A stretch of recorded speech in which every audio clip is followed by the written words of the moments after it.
Paz de Cristo mais uma vez a todos. Estamos nesse momento celebrando mais um período de consagração, de oração, de jejum.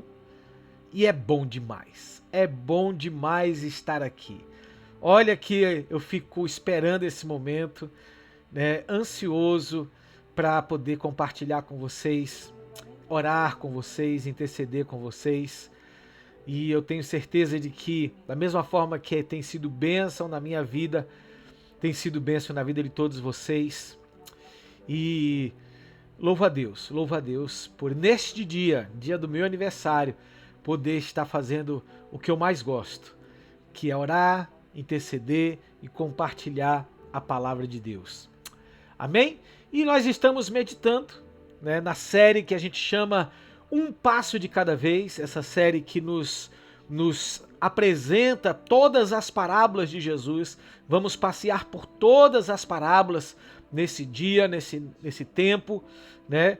E eu quero pedir que vocês fiquem bastante atentos, né? Eu sempre tenho tentado gravar um dos vídeos ou da abertura ou do encerramento, às vezes eu consigo gravar os dois, e eu sempre disponibilizo no meu canal. Então, se você quiser chegar até o meu canal, tem todas as ministrações, tem várias ministrações lá no meu canal, Edu Bergstein, então você pode acompanhar.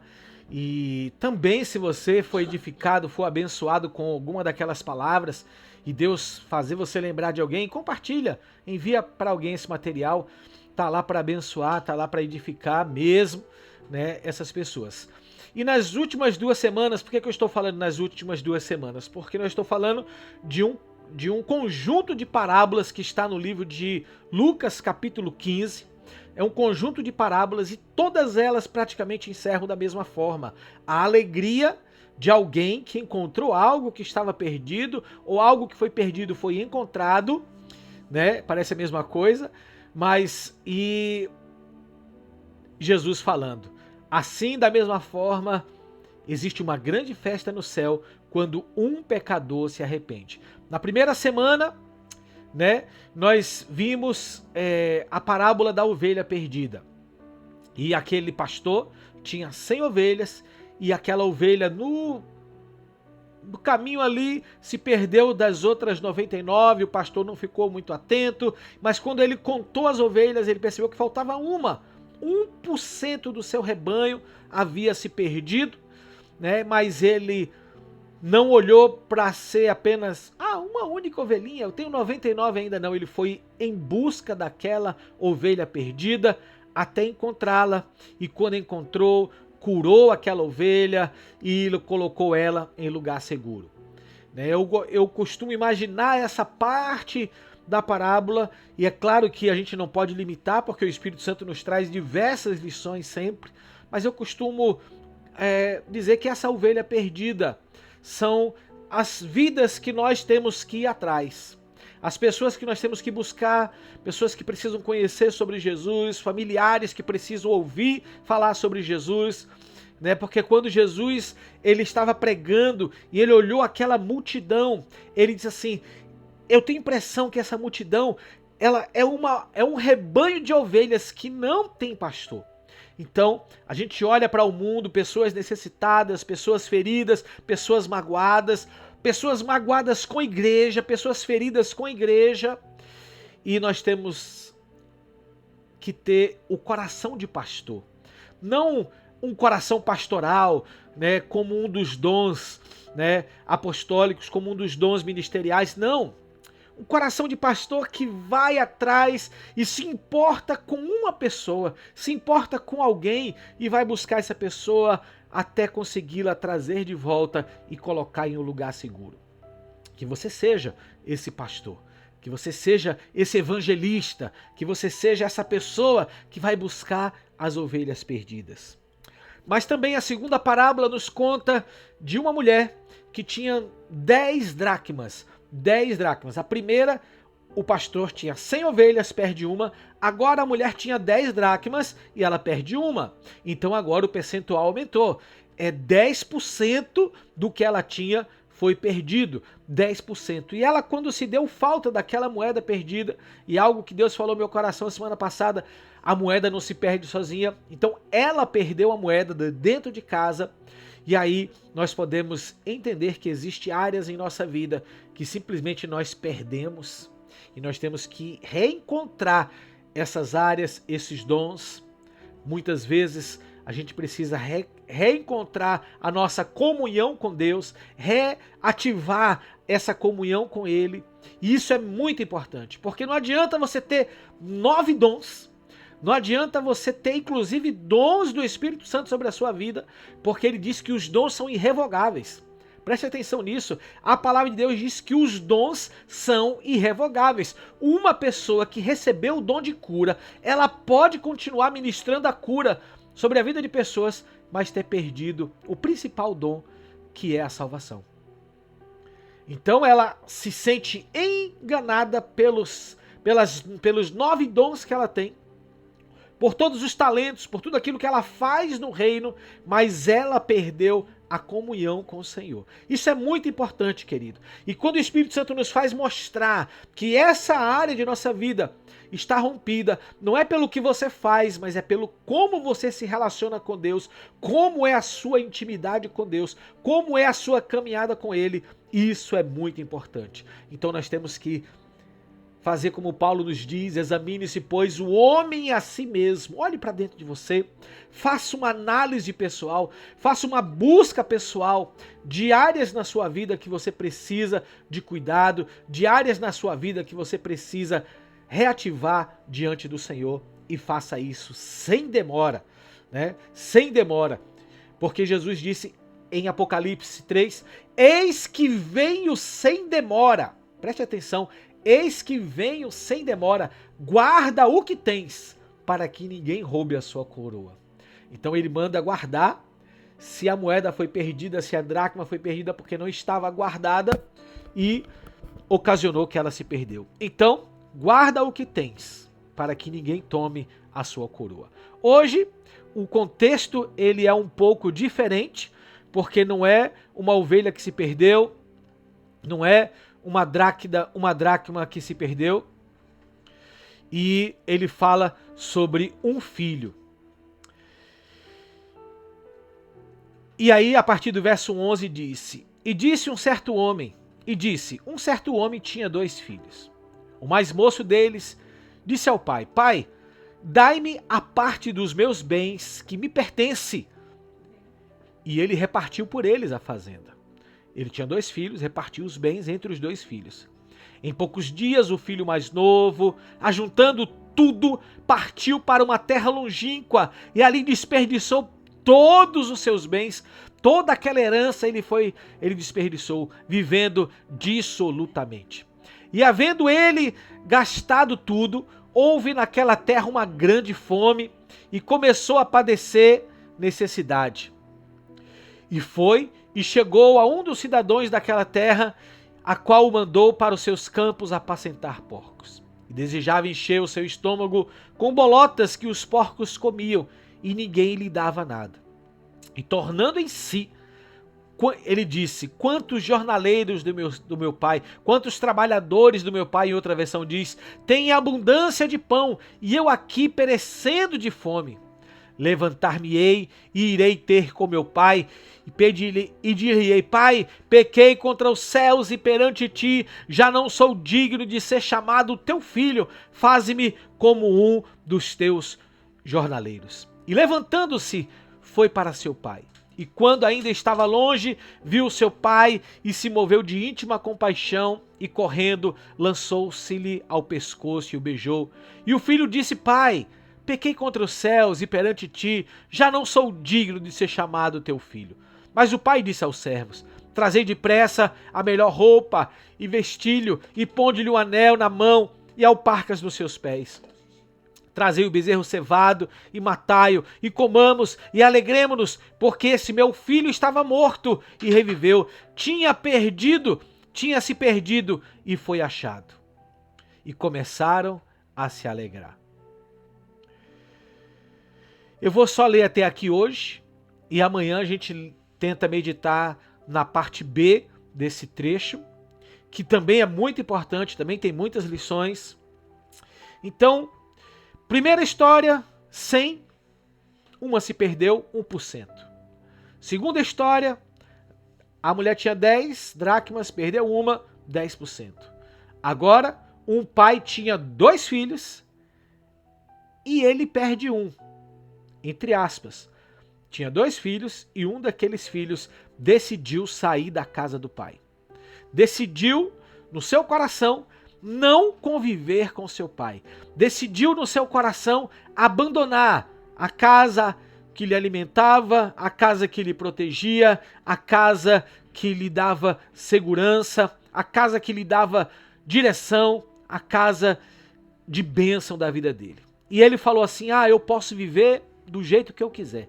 Pediu para o pai metade, pediu para o pai a parte da herança que lhe cabia, e a Bíblia diz que aquele pai dividiu aquela herança entre os dois, e ele tomou então a parte dele e foi para a vida, foi ganhar o mundo.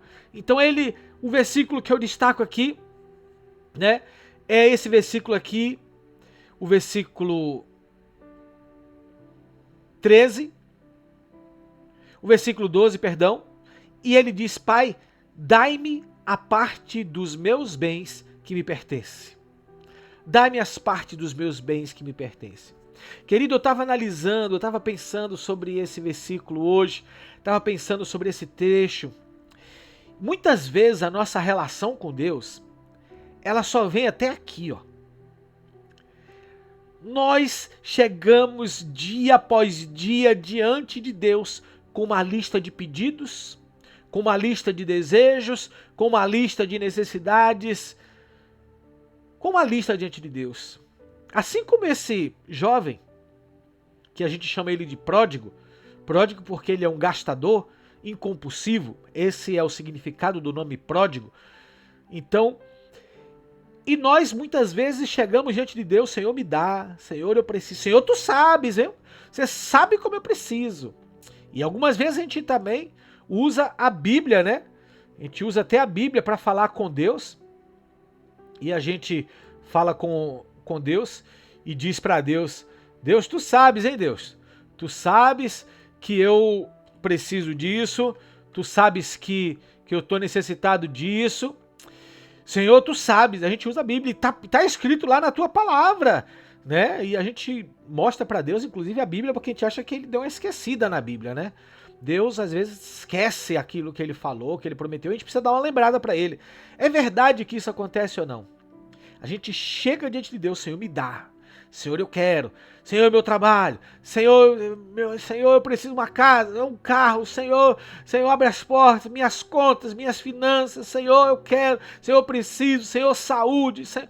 Não que seja errado apresentar as nossas petições diante do Senhor. Não que seja errado você conversar com seu pai, que é Deus, e Senhor, papai, eu precisava tanto disso, Senhor, eu queria tanto isso, né? E ele tem prazer. A Bíblia diz que ele é galardoador dos que o buscam, não dos que apresentam a ele uma lista de pedidos. Não dos que se relacionam com ele apenas como filho pidão. Me dá, né? Eu não lembro agora se é em Oséias, se é em Jeremias, que diz que a serpente tem 2 filhas, Dá e Dadá. É só isso que a serpente sabe. Dá e Dadá. Eu quero, me dá, é meu. Eu tomo posse, e a gente usa a autoridade espiritual. Eu tomo posse pela fé. Eu tomo posse, claro que ele tome posse mesmo. Mas olha o relacionamento desse filho com o seu pai. Ele chega pro pai, Senhor, me dê a minha parte da herança. E o pai dá. O mais interessante é que o pai dá. Esse pai, velho, me ensina muitas coisas. Porque muitas vezes a gente não quer dar as coisas pro filho para que a gente sabe que ele vai se afundar. A gente não quer permitir algumas coisas pros filhos porque a gente sabe que ele vai usar errado aquilo, ele vai se afundar, ele vai cair nos seus erros. Mas aquele pai deu. Lembrando, queridos, que isso é uma parábola. A gente não sabe ao certo se ele está recontando uma história que aconteceu ou se ele criou essa história apenas para ensino. A gente crê que seja uma recriação para ensino, mas também pode ser que ele esteja reproduzindo uma história que foi vista. porque ele não deu nomes para os personagens, ele não citou o tempo. Então, perdão, tem algumas indicações que a gente olha e fala, é apenas uma história para ensino. Então, perdão, queridos, esse pai entrega para o filho pidão, para o filho que não queria o amor do pai, não estava nem aí pro pai, não estava nem aí pro pai, não estava nem aí para como o seu pai ia ficar, ele só queria viver a vida e curtir a vida. Ele estava onde? Na casa do pai. O pai não perdeu o filho. O pai em nenhum momento expulsou o filho de casa. O pai em nenhum momento também reteve o filho em casa, impedindo que o coração dele estivesse em casa, ele estivesse em casa, mas o coração dele estivesse no mundo.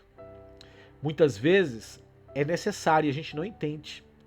A gente fica tentando abraçar o filho de um lado, abraçar o filho. Não que a gente não tenha e não deva fazer tudo o que for possível para conduzir os nossos filhos ao caminho do Senhor, ao ensino, ensinando a palavra de Deus, orando e levando eles a congregarem, a estarem em uma igreja. Temos que fazer isso. O Senhor vai nos cobrar se não fizermos e se não fizermos isso. Mas nós não podemos, com mãos de ferro, segurar os nossos filhos na presença do Senhor. Isso é só um parênteses para essa parábola. E algumas vezes é necessário a gente deixar eles irem. Deixar eles, vamos usar o termo, né? Quebrar a cara por conta própria. Para que eles aprendam as lições e eles deem valor àquilo que eles não dão valor. Porque muitas vezes, querido, um prato de comida dentro de casa, uma roupa que a gente dá, eles nem sabem, né? Na maior parte das vezes, na maior parte da vida deles, eles nem sabem quanto custa um aluguel, quanto custa pagar uma prestação, quanto custa os custos com energia, com água, com educação. Eles não fazem nem ideia.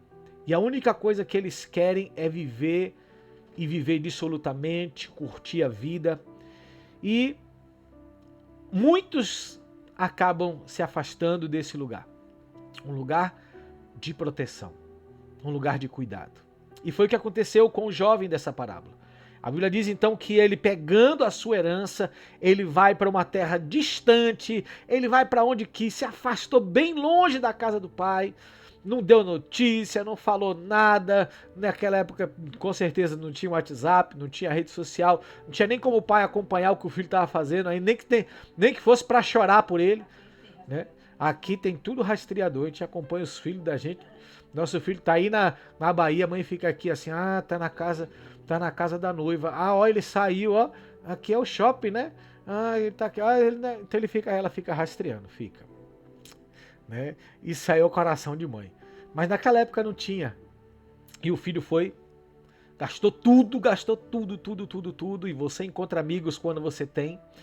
E na hora que acaba, os amigos vão embora também, você tá só. Ele arrumou um emprego para cuidar de porcos, e a Bíblia diz que a fome dele era tanta que ele desejou comer a comida dos porcos. Ele olhava para os porcos comendo aquelas bolotas, aquelas coisas terríveis ali no chiqueiro, e ele falava assim, eu queria ser um porco. Olha só a mente dele. Eu queria ser um porco e comer essa comida, porque se eu fosse um porco e comesse essa comida, eu estaria melhor do que onde eu estou agora, sendo quem eu sou agora. É isso que o pecado faz com a vida daquelas pessoas que conscientemente saem da casa de Deus para viver uma vida dissoluta, para viver uma vida de pecado, para viver uma vida de engano e de mentira.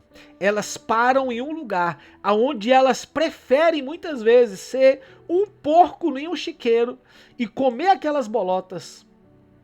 E foi o que aconteceu com aquele jovem. Mas em um determinado momento, e aí a Bíblia não fala que é aqui, mas e também, como eu disse, é uma história, mas em determinado momento entra um personagem nessa história que a Bíblia não fala, a Bíblia não cita, a Bíblia não mostra, mas ele disse assim, né? E tornando em si, disse, quantos jornaleiros de meu pai têm abundância de pão e eu aqui perecendo de fome. Esse tornar-se em si, queridos, não é uma consciência do homem. O homem não consegue tornar-se em si por conta própria quando está nesse lugar que esse jovem estava, nessa vida de pecado. E aqui entra um personagem que a Bíblia não cita, não menciona, mas eu tenho plena convicção de que é o Espírito Santo de Deus, que vai lá onde o perdido está, vai lá onde aquele jovem afastado está, aonde nosso filho que se afastou está, vai ali até aquele jovem, até aquela pessoa, até aquele momento e faz ele cair em si. É o Espírito Santo de Deus que convence o homem do pecado, da justiça e do juízo. E naquele momento, porque é só o Espírito Santo que pode convencer o homem que pecou, é só o Espírito Santo que pode convencer o homem que está errado. E aí ele disse assim: levantar-me-ei e irei ter com meu pai. E dir-lhe-ei: Pai, pequei contra os céus e perante ti. Já não sou digno de ser chamado seu filho. Faze-me como um dos teus empregados.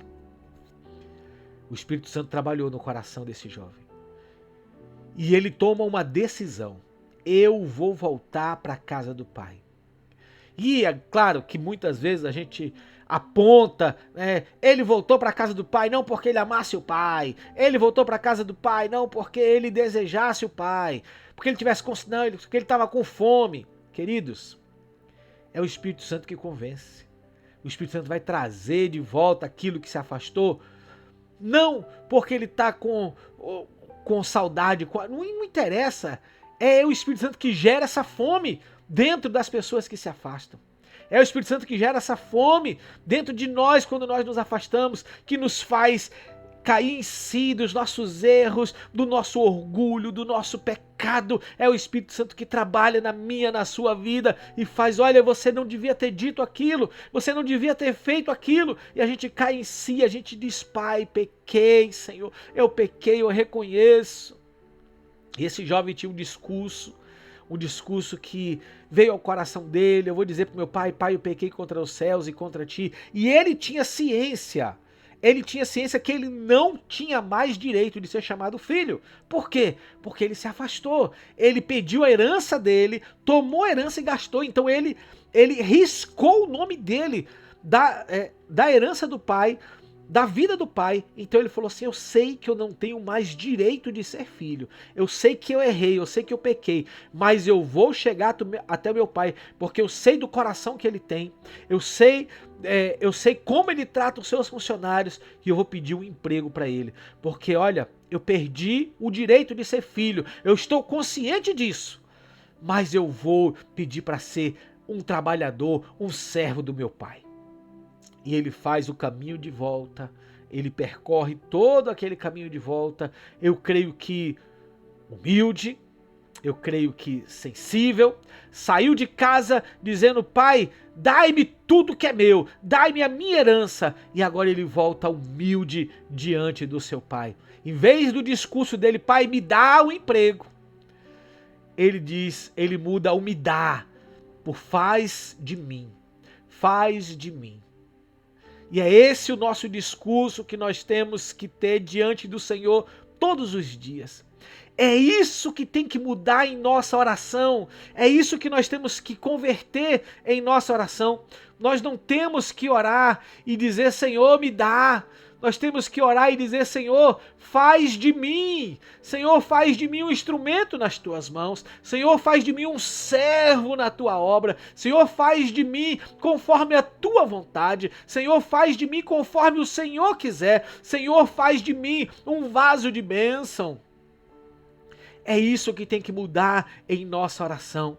Temos que tirar tantas listas de pedidos que nós temos, de necessidades que são assim, emergentes. E Senhor, faz de mim, Senhor. Sabe por quê? Existe uma multidão lá fora. Existe uma multidão de perdidos. Existe uma multidão de ovelhas perdidas. E só aqueles que têm um coração para dizer a Deus: Senhor, faz de mim, é que serão enviados a essas ovelhas. Ah, mas e o meu emprego? Ah, e as minhas contas? Ah, e o meu... Buscai primeiro o reino de Deus e a sua justiça. E Jesus disse: todas essas coisas vos serão acrescentadas. Glória a Deus. Então ele volta para casa, faz o caminho de casa, e a Bíblia conta aqui nessa história que ele ainda de longe, né? De longe, o pai avista o seu filho, e quando o pai olha de longe fala assim: ali é meu filho, ali é meu filho, está voltando, ali é meu filho, está voltando para casa, ali é o meu filho. Tem uma música de Lázaro, né? De Tales, né? Que está voltando, né? Voltando para casa, e aquele pai corre, abraça o filho, beija o seu filho. Que saudade que aquele pai tava. O filho não demonstrou essa saudade, mas o pai estava com saudade. Deus sente saudade dos filhos que estão longe, esperando para voltar para a presença dele. E o filho faz o discurso dele com uma vírgula.